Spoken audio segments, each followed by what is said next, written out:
Let me put something in front of you before we get into this, because I need you to actually sit with it before your instincts kick in and tell you it can't be true.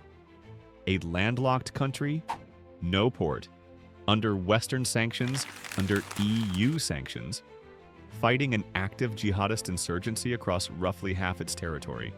That country announced it was going to build one of the largest highways in West Africa, 332 kilometers, 8 lanes, and completed 70% of the groundwork in under 40 days. No foreign contractors, no World Bank tender process, no French engineering firms. Just government-acquired machines, locally trained young Burkinabe men and women, and what one site engineer described on national television as an infernal rhythm. Day and night, 7 days a week without pause. I've been covering African infrastructure politics for a long time. When I first came across this story, I'll be honest, my first reaction was skepticism. Development projects in this region have been announced with fanfare and delivered with disappointment so many times that optimism feels naive. But the more I pulled on this thread, the more I realized the story isn't really about a road. It's about a system. A very old, very profitable system that one 36-year-old military president just decided to walk around entirely. That's what we're unpacking today. The scam, the money trail, and why what happened in Burkina Faso in December 2025 matters far beyond Burkina Faso. Before we proceed, do you think Ibrahim Traore is the best president in Africa right now? Let me know what you think in the comment section. I will be replying to every comment. Start with the baseline, because without it, nothing else makes sense. Burkina Faso gained independence from France in 1960. Between 1960 and 2022, 62 years, the entire country built approximately 3,000 kilometers of paved road. For context, the straight line distance from Accra to Cairo is about 4,400 kilometers. Burkina Faso, a landlocked nation of 23 million people, barely had enough paved road to cover that single route, spread across its entire territory. Now here's the number that really got me. The African Development Bank's Infrastructure Index, the AIDI, scored Burkina Faso at 22.11 out of 100 in 2024. That was their highest score ever recorded. 6 decades of independence, 6 decades of development aid, 6 decades of World Bank programs and bilateral partnerships and international contractors, and the best infrastructure score the country ever achieved was 22 out of 100. I want you to stop and think about what that actually means. It means the system wasn't failing. It was working, just not for Burkina Faso. So the question I kept coming back to wasn't, why is Burkina so far behind? Everyone asks that question, and the answers are always the same. Colonial legacy, landlocked geography, political instability. Fine. But that explanation doesn't tell you who benefited from the gap. And that's the question that actually matters. Let me walk you through the infrastructure contracting model, because it's not a conspiracy. It's just the architecture of how money moves, and once you see it, you can't unsee it. A government decides to build a road. They issue a public tender. A large contractor bids, usually one with existing connections to someone in the government, or simply the only firm that has the capital and equipment to show up credibly. They win the contract. Let's say it's valued at $100 million. The contractor takes their fee immediately, typically 20 to 35% off the top, before a single shovel touches dirt. They then subcontract the actual work to a smaller firm which takes its own cut. That firm imports equipment, triggering import duties, freight charges, and logistics costs. If they bring in foreign engineers or specialists, add accommodation, per diems, and salary premiums. By the time someone actually pours concrete, you're working with perhaps 40 to 50 cents of every original dollar. And if the project runs over budget, and they almost always do, the contractor goes back to the government for more. If it takes 3 years longer than projected, there are always reasons. Technical challenges, environmental assessments, regulatory compliance, procurement delays. The language of accountability is there. The accountability itself is not.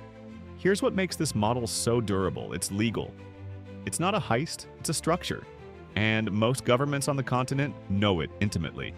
They've read the audits, they've seen the World Bank reports.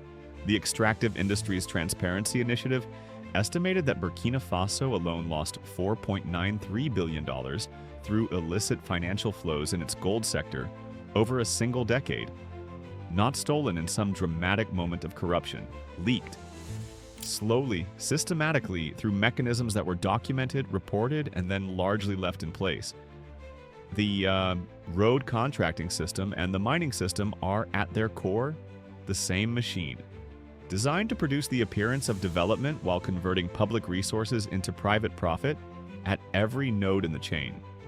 When Ibrahim Traore came to power and started looking at this system, he asked what I think is the most disruptive question in African development politics right now. It's not a complicated question. In fact, its simplicity is exactly what made it dangerous. He asked, what if we just didn't use contractors? When Traore first announced he intended to build a highway connecting Ouagadougou and Bobo-Dioulasso, Burkina's two largest cities, about 332 kilometers apart, the response from the established contracting ecosystem was entirely predictable.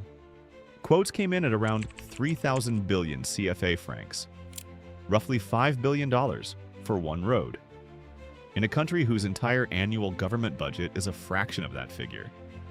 I've seen this move before, and I'd bet Traore had too. Quote the project at an impossible number. Make the alternative look ridiculous. Watch the government either abandon the idea or come back to the table on your terms. It's the infrastructure version of making sure the only bidder is the one who set the price. Traore didn't negotiate. He went around the entire system.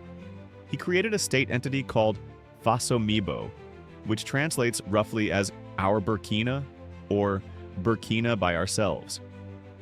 He acquired 204 heavy machines, bulldozers, excavators, graders, dump trucks. And then he did something that genuinely surprised me when I dug into it. Rather than flying in foreign operators or contracting Chinese or French technical teams, he trained young Burkinabe men and women to run those machines. Local youth. People who in many cases had never operated industrial equipment before. And then he pointed them at 332 kilometers of land and said, build. Now here's where the story gets significantly bigger, because the road is only possible if you understand what happened to the gold first. In 2023, Burkina Faso produced approximately 57 tons of gold, making it one of Africa's top 5 producers.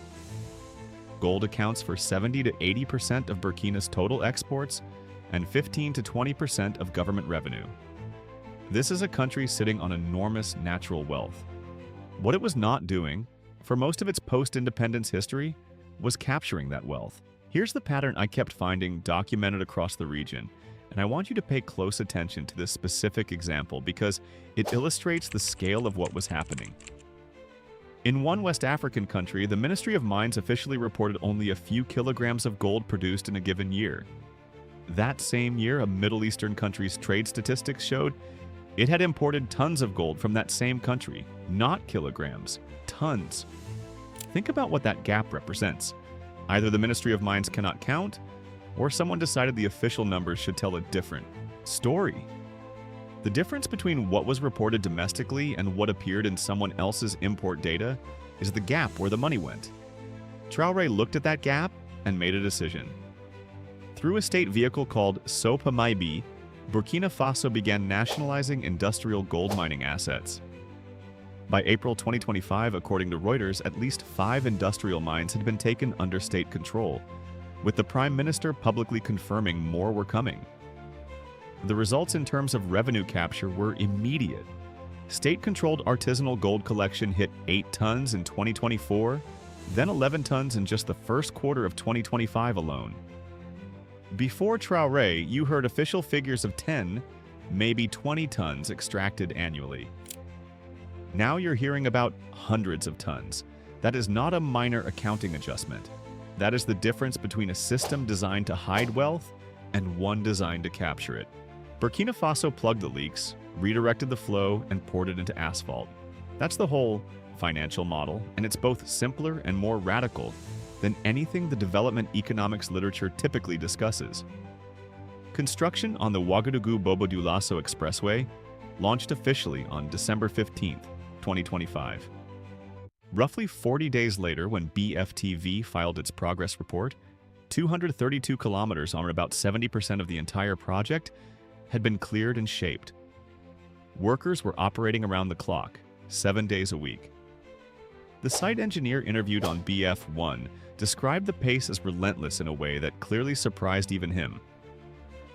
The final project specifications: 332 kilometers of 8-lane expressway, a 100-meter right-of-way, 9 interchanges, 28 overpasses.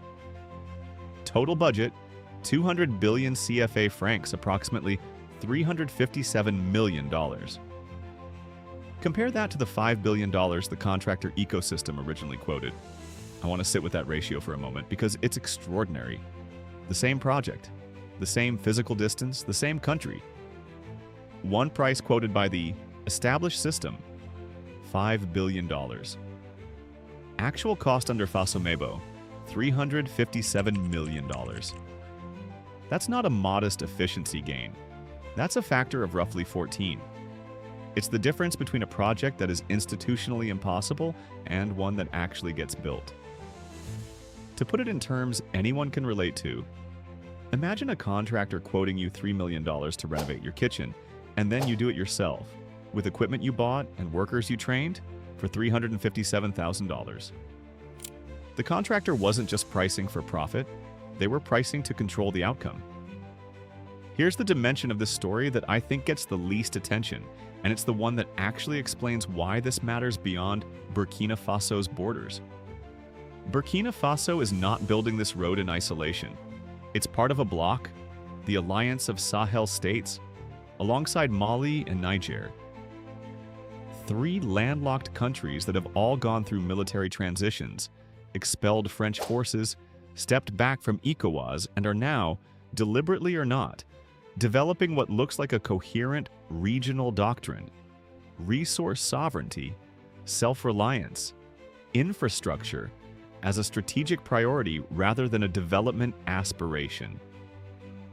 Think about this from a logistics angle. Burkina Faso sits at the crossroads of West Africa. The Ouagadougou to Bobo Dioulasso corridor connects directly to trade routes running toward the ports of Abidjan, Lomé, and Tema. Improve that road and you improve Burkina's leverage in regional trade. You improve the entire Sahel's access to the Atlantic coast. You reduce the dependency on port country intermediaries who have historically been able to extract significant rents from landlocked neighbors. Infrastructure, in this framing, is not just development, it's geopolitics. It's sovereignty made physical.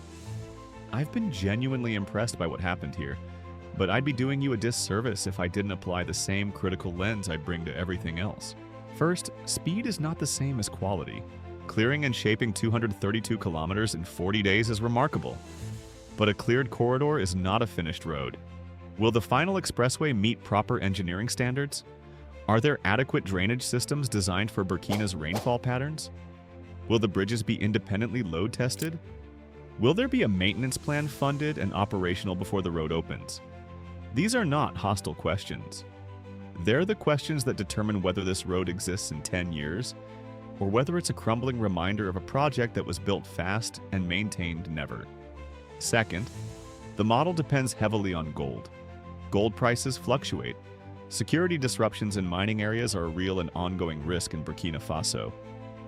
Infrastructure financed by a single commodity is a structural vulnerability that the continent knows well. This isn't a theoretical concern, it's a pattern. Third, military governance concentrates power in ways that create their own accountability problems. When the president, the budget authority, the procurement process, and the engineering corps all report to the same chain of command, corruption doesn't disappear. It relocates from the space between government and contractor to the space inside government itself. That's not Western propaganda, it's a real risk that deserves honest acknowledgement. But here's where I land when I weigh those concerns against each other. The old model, the one with international oversight, World Bank accountability frameworks, independent audits, and multilateral governance, produced $4.9 billion in documented leakages and 3,000 kilometers of road across 62 years. And $4.9 billion is almost certainly an undercount, because it only captures what's verifiable in existing documents. The actual figure is almost surely larger. So the real question isn't whether Traore's model is perfect. It isn't. The real question is compared to what? And who decided what the baseline should be? I want to be precise about what I'm arguing here because I think the framing matters. I'm not arguing that Ibrahim Traore is a model democratic leader. He isn't. He's a military president operating in a country under active sanctions, in a security environment that remains genuinely severe. The governance questions are real. What I am arguing is that what happened in Burkina Faso in December 2025 exposed something structural that the whole continent has been walking around for decades. The question isn't, why are African roads bad? Everybody knows the surface-level answer to that. The question is whose interests the current infrastructure model actually serves, and whether there is another way. Burkina Faso is now building roughly 3,000 kilometers of roads per year. That is the same total it built across the previous 62 years of independence, compressed into 12 months. Whether that pace holds, improves, or collapses under the weight of its own contradictions will tell us a great deal. But here's the Siosadi's question I want to leave you with because it's the one I find most revealing. If your own government announced tomorrow that it was cutting out all foreign contractors, buying its own machines, training its own young people, and building its own highway, would you trust it to do it honestly? If your answer is no, I'm not judging you. That instinct comes from real experience, real disappointment, real patterns that earned the skepticism. But notice what that answer also contains. It contains the entire story of how the old system stayed in place for so long.